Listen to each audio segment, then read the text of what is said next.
මොකක්ද වාහනේ? එපිසෝඩ් එකක් නේ. එපිසෝඩ් එක? පොලිසියවත් ඉවිද? මේකෙත් ඉර කපන්න බැයිද? බෑ. එතකොට පොලිසිය ලියනවද? පොලිසිය ලියනවා. ඇයි මෙයා හිමීට යන්නේ? එයාගේ වාහනේ බර වැඩිනේ. අනේ ඉතෙක් වගේනේ. ඔව් ඉබ්බපව්. යන්න නෙමෙයි. එයා හරි හොඳයිනේ. එයා හරි හොඳයි. අනේ එයා යන්න නෙමෙයි.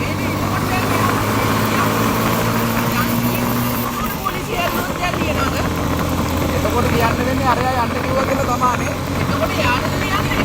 එතකොට අපි දෙන්නටම කියනවා. නෑ. අර වාහනේ යන්නයි මටයි. ඔව්. අහස ලස්සනයිනේ. රෝස පාටයි. අනේ මං හරි ආසයි. කුරුල්ලෝ. අනේ දෙන්නේ. ඊ පල්ලම. මේ මාත්‍රාසයි මේව යන්න දිගට. අයියෝ ඔහොම ප්‍රේම කරන්නේ. බර වාහනයක් උඹත් එක්ක යනකොට මේක. සැහැල්ලු විදියට පාවිච්චි කරන්න හොඳ නෑ.